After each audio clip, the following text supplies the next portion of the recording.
and been savagely suppressed. At worst, he would not go down in history at all. The status report ended, and he sighed and shook himself. The mutineers were hugely outnumbered, but they had the priceless advantage of surprise, and Anu had planned with care.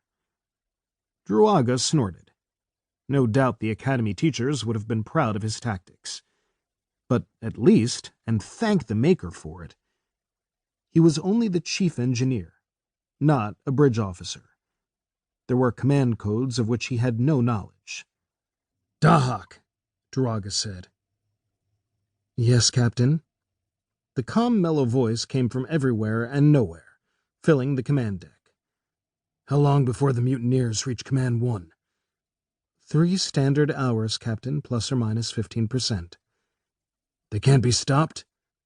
Negative, Captain. They control all approaches to Command 1, and they are pushing back loyal personnel at almost all points of contact. Of course they were, Druaga thought bitterly. They had combat armor and heavy weapons. The vast majority of his loyalists did not. He looked around the deserted command deck once more. Gunnery was unmanned, and plotting, engineering, battle comp, astrogation.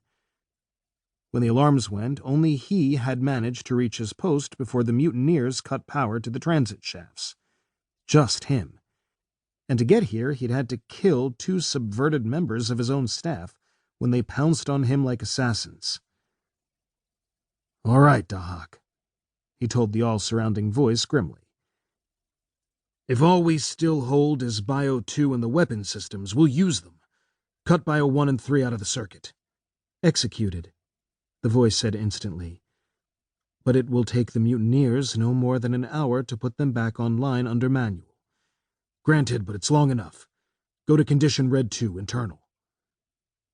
There was a momentary pause, and Druaga suppressed a bitter smile. "You have no suit, Captain," the voice said unemotionally. "If you set Condition Red 2, you will die." "I know."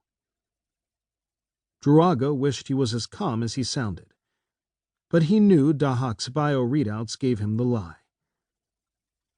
Yet it was the only chance he, or rather the Imperium, had. "You will give a 10-minute warning count," he continued, sitting down in his command chair. "That should give everyone time to reach a lifeboat. Once everyone's evacuated, our external weapons will become effective. You will carry out immediate decon, but you will allow only loyal personnel to re-enter until you receive orders to the contrary from your new captain. Any mutinous personnel who approach within 5,000 kilometers before loyal officers have reasserted control will be destroyed in space." Understood. Druaga could have sworn the voice spoke more softly. Comp-Cent Core programs require authentication of this order, however. "Alpha 8 Sigma Niner Niner 7 Delta 4 Alpha," he said flatly. "Authentication code acknowledged and accepted," the voice responded. "Please specify time for implementation."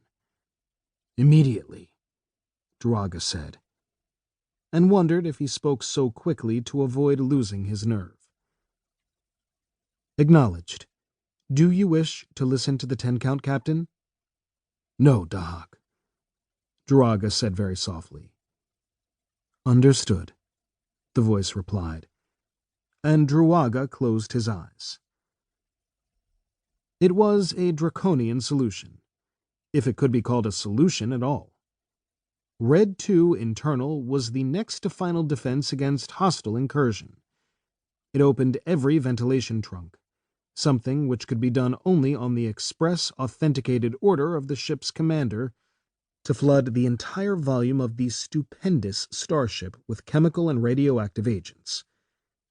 By its very nature, Red 2 exempted no compartment, including this one. The ship would become uninhabitable, a literal death trap, and only the central computer which he controlled could decontaminate. The system had never been intended for this contingency, but it would work. Mutineers and loyalists alike